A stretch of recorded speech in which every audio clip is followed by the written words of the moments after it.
What do craft and archetypal designs have in common? Well, they include both manufacturing processes and products that are instantly recognisable to users as being from a particular place or belonging to a particular culture. When these worlds collide, there's potential for a balance to be struck between commercialism and artistry. Doing so can ground a design in place and bring people and production together. This is Monocle on Design.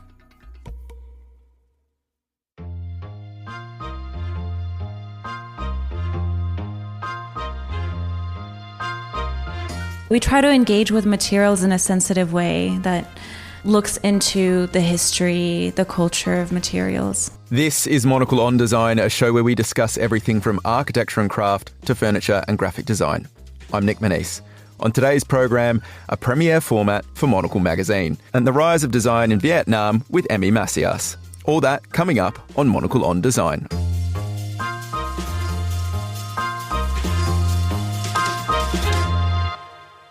Grace Charlton, Monocle's Associate Editor, brackets Fashion and Design. What's going on? It's a long title. It's a long title. Yeah, it's a really long it's not title. Good. But very clear on what you're working on. Which, yeah. So, clarity versus conciseness. I don't know. The intersection of design and fashion is where I sit. Thanks for asking, Nick Monisse, design editor of Monocle. I am well. How are you? I'm good. I might be about 15 days straight in London, which is crazy. I feel refreshed. I'm ready to hit the road. Where are you off to next? Milan, Paris, okay. Milan, Athens, maybe Genoa in there as well. Who knows? We'll see. I mean, this is the exciting part of the job. Globetrotting does come across in the new issue of Monocle magazine. It's anchored by this feature, the Monocle 100, which really is just 100 things that the editors of Monocle magazine like. We've kind of divided it up into various different sections. You took a huge steer. This is where the intersection of fashion design comes in. You took a huge steer on the fashion section. 100 stories in the issue, 20-odd fashion stories. What did you pick? What were some standouts for you? Because this is Monocle on Design, I'm going to mention the ones who are sort of more, design adjacent. There was Charlotte Chesnay, who's a jewellery designer based in Paris, who makes really cool, sinuous jewellery. She's even collaborated with Christoffel, the French, silversmith house that we do adore. And there was a little amazing cutlery. All yeah, cutlery, but jewellery as well. I don't know if I'd be able to use it just to have my breakfast. It's too beautiful for that. But it's functional. It is functional. So it's not ornamental. It's not ornamental. No. But you would want to use it ornamentally. I don't know. Luckily, I can't really afford it. And then we've got a little bit of retail design in there with the Tekla shop, who we interviewed the designers Metzi and Ottenstein a few weeks ago for Monocle on Design. And then a rogue one, perhaps, is Imogen Kwok, who is a food designer, conceptual food creator. She works with loads of fashion brands, but also design brands like Jörg Jensen, creating these crazy canapes for their events. But definitely a rising trend. I think we could talk about more at some later point.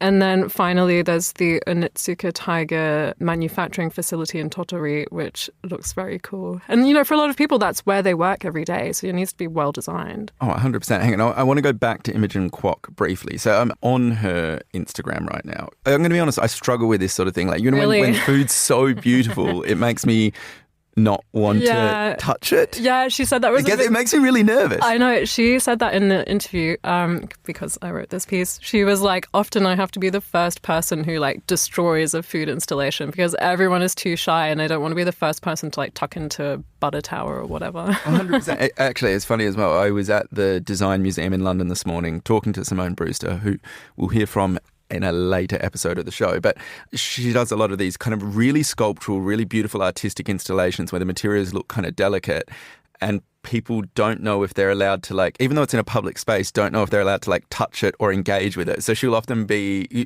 going to these spaces to do interviews or whatever. There'll be no one sitting on any of it and she'll sit down to do the interview and she says within a couple of minutes it's just covered in people because we need that permission from each other to kind of do things. Tell me about the design section. You also had a host of different stories in there. And you were across a lot of them. I want to talk about one of them because it was your commission that then landed in the design. Well, it was always for the design pages, but the Boston Central Library's McKim building was opened in 1895. So I'm bad at maths. What are we talking, like? Ages ago. Yeah, at least a couple of centuries, I think. No, 100. No, let's not do the maths on it. 130. 130 years old. Good. Thank goodness we're covering design and just writing about it. I'm not trying to make these buildings stand up. I really like this because we talked at length about, I guess, a case study on a library and what a library should be. We kind of picked this one as something that has stood the test of time. 130 years of quality library infrastructure, I guess is the word I'm looking for. There are a few kind of things that I liked about it, and it's this idea that, especially this idea that it's public architecture that's built with ambition. Like it's meant to lift the spirits. There's murals all throughout the building, including an unfinished one from John Singer Sargent.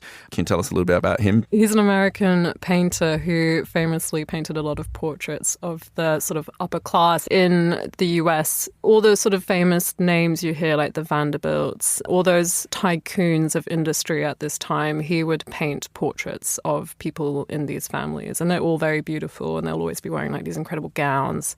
He also famously painted Madame X, which is one of the most controversial paintings. I think basically John Singer Sargent is an interesting painter to have in a setting like this because they both represent like, you know, this time in America where there's suddenly all this wealth and all these tycoons, and like wealth inequality is, I don't know if it's at an all-time high, but it's quite high. So these tycoons are trying to provide like public education and sort of give back to the community. That's why it's an interesting combination. Speaking to that, that's what made this library so significant. I think it was one of the first public libraries. Free to all is inscribed over the entrance. And then there's names like Confucius, Muhammad, Socrates, Pushkin, Edison and Bell. And this whole idea that architecture is ambitious, but it's also imploring people to be ambitious as well, which I think is really beautiful. And then speaking of that, there's another project in there that I think complements it quite nicely. Recently completed, 130 years after the McKim building. It's the Chapel of St. Therese of Lisieux in Littleton, New Zealand, which is near Christchurch. In the same way that I guess the Boston Central Library's McKim building looks to uplift spirits on a grand scale. I mean, it's a big building. This little chapel, which overlooks the harbour in Christchurch, does a similar thing, but on a tiny scale. I guess you can see images of this in the magazine, but from the exterior, it's this really light building. It's kind of got a shimmering metal surface. It looks really playful, but you kind of step inside it, and it's got chocolate wool carpets, dark removed timber tree cladding all over the interior. It's kind of instantly meditative, and I think it just shows the power of colour and materiality. I mean, they've been quite clever in installing this red panel roof, which from the outside, again, gives this like super fun little glow of light as you approach the chapel. But then once you're inside, it's like adds to this kind of moody atmosphere. It'd be so fun to design a space of worship, don't you think? Oh, I think so too. And I think what makes it so fascinating is because you're designing for, I guess, that human experience of being in the space, but also, you know, the spiritual. How do you accommodate both? That's the beauty and that's the challenge of it, I think. Gorgeous. Okay, hang on, but what are you doing? Are we going a Buddhist temple? Are we going a Catholic church? What are you designing a nice non-denominational space in a hospital for everyone? Like, where are we going? They're important too. They're so important as well. Yeah, this is a tough one because I don't belong to any religion, so I feel like I can't encroach on Buddhism or Catholicism, but I guess I am Protestant by heritage. So I don't know, maybe it would just be a meditation hall. That's quite boring, but I'd want it very moody, very minimalist, very austere. Maybe the inspo could be Theaster Gates Black Chapel Pavilion. Actually, for a novice designer like myself, trying to create a place of worship is a great first assignment because really it's about stripping back and not doing too much and allowing the transcendence, the work to, you know, the inner work to take over. It's more about the inner journey, not the outer setting. So this, no, 100%. So actually, I had completely forgotten about this and I just had a flashback to it. That was one of my early, it was an early brief I had at design school. We had to design a chapel. And you made it all maximum. Did you go full Italian Catholic? Guess who I designed it for? Oh, was it? Dedicated to... No, to Nick Monisse. Oh my God, Nick. It was... Sounds like someone needs to find a bit of transcendence. You know what I mean? I work on the ego. Essentially, I took North Korean imagery of Kim Jong-un and just transposed myself onto it. It was that kind of hero worship, I think, that I was looking for. I was going to see if I could try and pull up images of it, but I think it's on a hard drive buried somewhere. What grade did you get? Passed somehow. You passed, okay. I have this thing where I swear I just pass through, they just wanted to see the back of me. So that was kind of what got me through design school. And that was the last straw. They were like, you know what? We can't hold him back another year. The three-legged chair was the last straw. If I were to do it now, I'm going Catholic church and I want it to be Baroque. I'm just kind of obsessed with this. What I like about this is that, and you probably already knew this, I guess I had read it years ago when I, again, stumbled through architecture history, but I didn't realize that it was the Catholic Church's attempt to be hey, we're actually kind of cool. We're kind of with it. And I love that as a reaction to Protestantism. I just like the idea of being actually, we can be a little bit of glitz and glamour. So I think I kind of want to lean into that. I want to lean into the glitz and glamour. As your initial guess, I want it to be completely maximalist, over the top, overwhelming. And I think that will bring people to God, maybe. We're going to head to Vietnam now, where Emmie Massias is one half of Amalgam Studio. They're based in Ho Chi Minh City, and they're a design practice centred around investigating local material culture. I really like that phrase. I like this idea because it's local, it's material, and it's culture. And I like the idea of that. It's not just using what's around us, but looking at I guess the wider impact of that, whether that's economic or social. I mean, it is feeling a little bit airy-fairy, but I think that's kind of beautiful. The studio recently designed the Kia stool, which melds mother of pearl inlay with the typical metal stool found all across the city. It's an expert blend of craft with mass production. Why not have both? And why not get Emmie to tell us a little bit about it now? She caught up with Monocle's Joseph Coe, who sent us this report.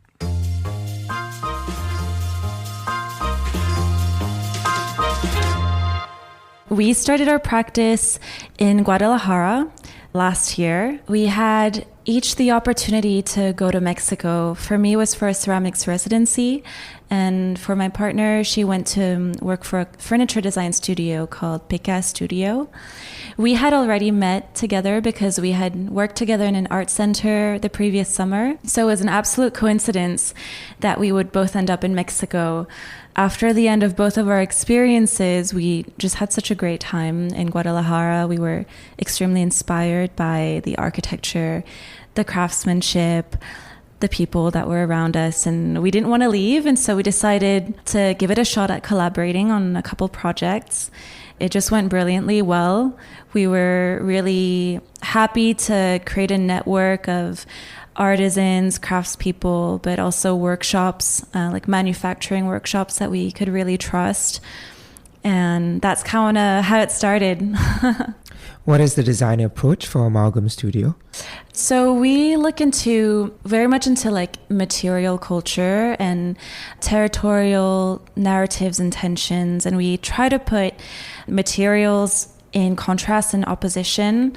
So often what we do is we select materials based on what's local, what's available, but also what carries on a certain narrative or history. And that also applies to objects that we find and that we decide to reclaim, reemploy, and reinterpret. So for instance, in Mexico, we were working a lot with volcanic stone because it's an abundant material, especially around the region of Guadalajara. That led us to explore volcanic stone with a marble factory and manufacturer called Mármoles Covarrubias. And with them, we developed a few projects. The first one being part of a workshop that they invited us to be part of. And that's where our first lamp, called the Tephra lamp, was kind of born. It's inspired by the volcanic landscape of Guadalajara, but also by the architecture. So it's got this four-leaf clover sort of shape. So it's a four-leaf clover that's extruded to form the base of the lamp. The lampshade is a four-leaf clover that's extruded but then goes outwards. So kind of mimicking the form of a volcano. But for us, it was also paying a homage to the pre-Hispanic cultures of Mexico that used to honor volcanoes as kind of the dwellings of the gods, which we really connect with because the landscape is so impressive, it's so powerful. And volcanic stone kind of led us to explore like volcanic ash and volcanic stone and ceramics also. And then the whole form of the four-leaf clover was inspired by also the history of a city like Guadalajara that endured Spanish colonization and Spanish influence. So we wanted to sort of bridge together all these different influences that really shape Mexican culture, the way we experienced it. We try to engage with materials in a sensitive way that looks into the history, the culture of materials. You've lived all around the world. What led you back to Vietnam? I returned to Vietnam with Marine for a residency called Villa Saigon, which is supported by the French Institute in Vietnam. So it was very exciting because it led us to explore mother of pearl marquetry, which is a dying craft in Vietnam.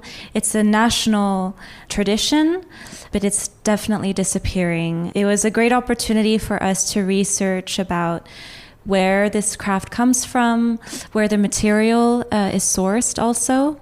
We kind of arrived there pretty blindly, not knowing at all where the shell is cultivated, harvested, where the mother of pearl is extracted, and how it becomes transformed into this blank sheet. At Singapore Design Week, Amalgam presented the Kia stool, which you talked about, which embeds mother of pearl marquetry into an everyday chair design found in Vietnam. How did this idea come about?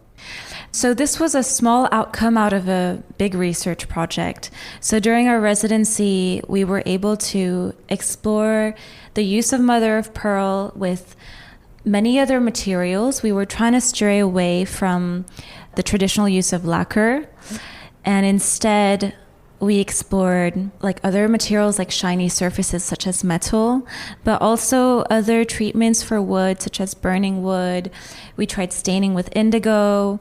We then started adding ox horn and also inlaying with metal. So it became like a whole material library. We were looking into different aspects, like marquetry is traditionally very figurative in Vietnam.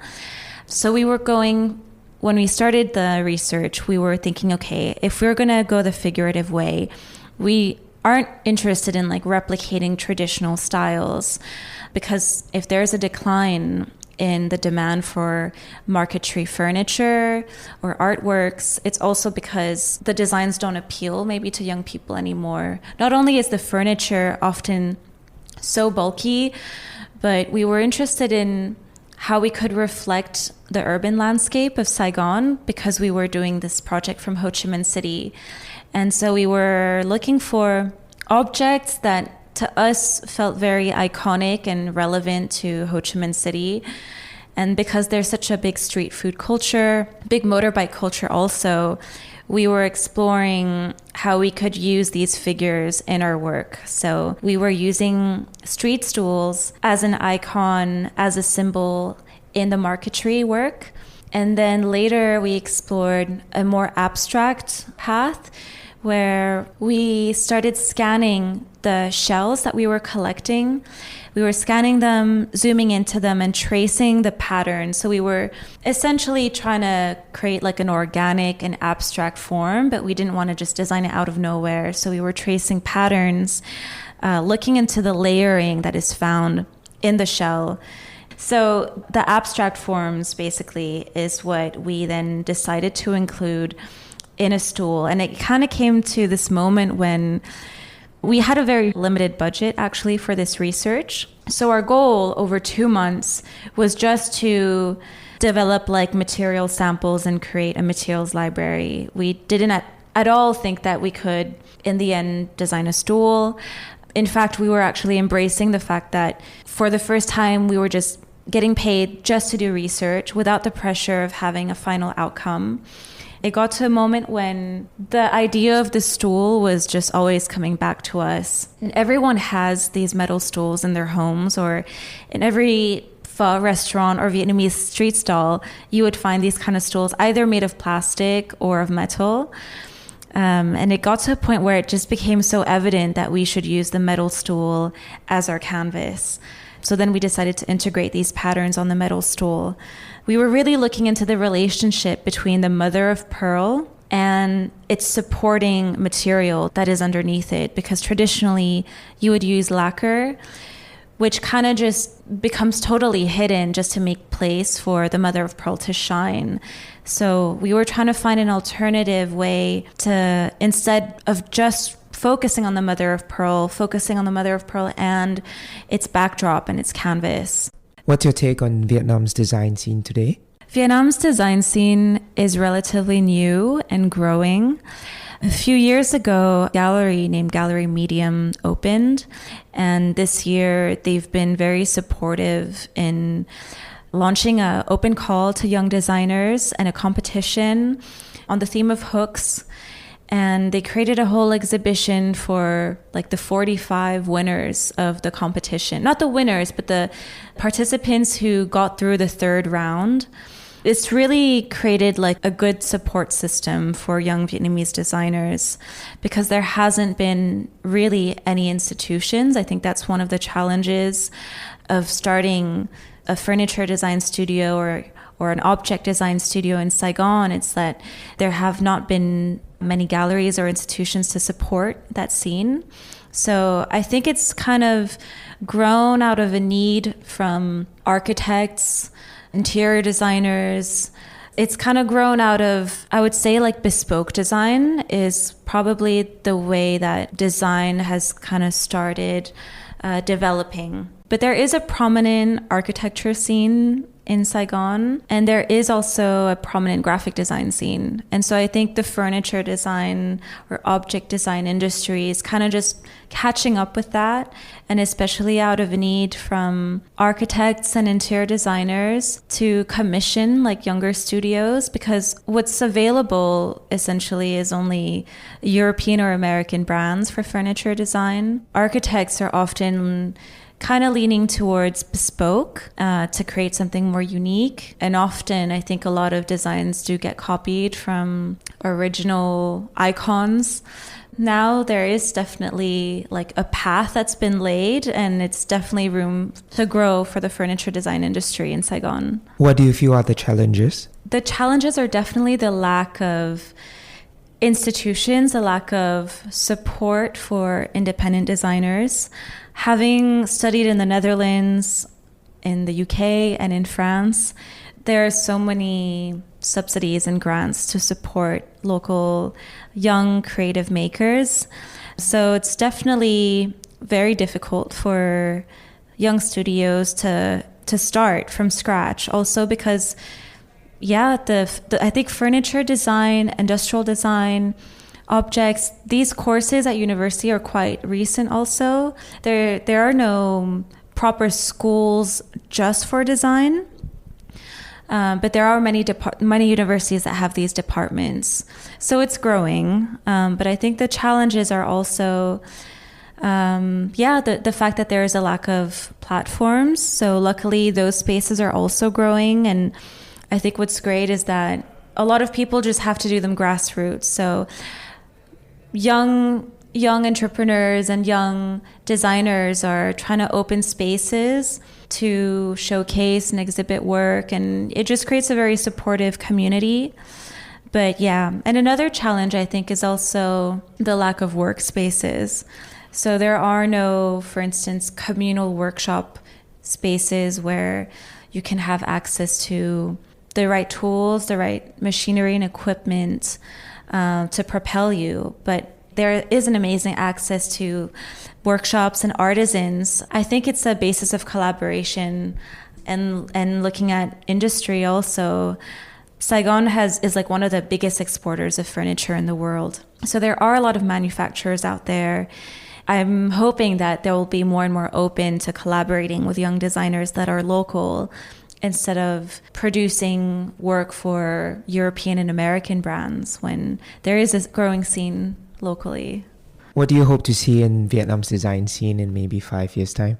I definitely hope to see more exhibition spaces, not necessarily more galleries, but more communal spaces to support the emerging scene.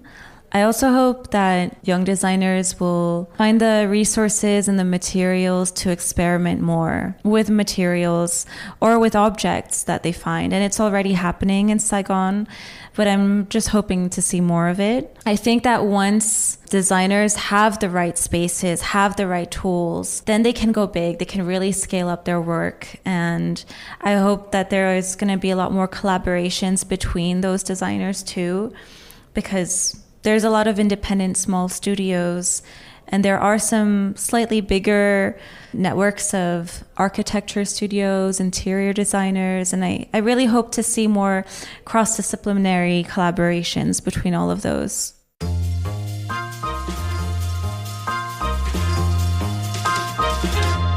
My thanks to Joseph Koh, who's in conversation with French-Vietnamese designer Emmie Massias. Grace, is Vietnamese design on the rise? Are you seeing anything in the way of this? I mean, it could be. I know a few companies manufacture that, most notably Carl Hansen and Son, the Danish furniture company. They manufacture their outdoor furniture. Yeah, all the teak timber. There's long been this kind of manufacturing prowess in the region. And I think there's also this, great, I guess, tradition of craft. Or you travel to any of the major Vietnamese cities and they'll often have like a street or a district just dedicated to making one particular thing or a specialization in one particular material. So I think maybe now we're also seeing likes of Emmie and Amalgam kind of embodying that. But we're starting to see a translation of this skill set into bringing it to an international stage, which is where social media can be super helpful, I'm sure, and sort of having the internet and getting the word out there. So Amalgam used the classic Vietnamese restaurant stool that you see on the street sides as a sort of starting off point. Are there any other iconic seats from around the world that you think needs to be redesigned by a contemporary designer? There's two things here. Let's stay in Vietnam initially. So she's done those wonderful like metal stools. They're kind of like a four-legged, I guess, two pieces of metal that kind of curve over each other to make the four legs, and then just a simple disc kind of seat on top. I had some of the best food in my life on the streets of Vietnam sitting on these stools. I also had some of the best food in my life in Vietnam sitting on their little plastic versions. Those kind of like little red, made from a singular piece, kind of like cast plastic. What I do love that she's done is she's taken something that holds a place in our shared consciousness and then obviously done like a really beautiful crafty take. Could you imagine like the form of that plastic stool made out of teak wood perhaps? Ooh, or stainless steel. These are the things. There's this really standard school chair in Australia made by Siebel called the Postura Max, and it's just in every classroom across the country. And I think it's this iconic form that everyone kind of knows about, can instantly recognize. They're so easily stackable. Posture's amazing. But if you made that out of like a really high-end material, not just like cast plastic, but, whether that's a local timber or all out of, a singular folded sheet of stainless steel, I think that would be incredible. What would you do? I'm very partial to an alpine milking stool, and I'm going to be really strict about this. I think it needs to have 3 legs. Not more. 100%. No disagreeing. It's already been reinvented by Charlotte Perriand. She did the tabouret Meribel in the mid-century. But I kind of want to see a more decorative contemporary take on it. The other one that I really love is an Orkney chair. They're made on the Scottish island of the same name. And they're made from driftwood, so they're often super unique looking. And they have like quite a dramatic straw back that wraps around the body of whoever is sitting on it. So I would like to see those reimagined. But how are you reimagining? Are you going looking for the driftwood or are you making it out of something completely different?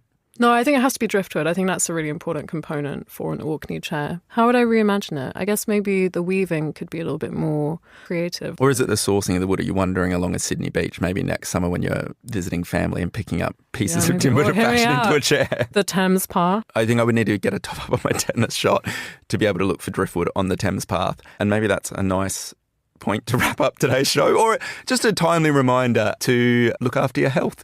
That is all for today's show. For more design stories, pick up a copy of Monocle magazine.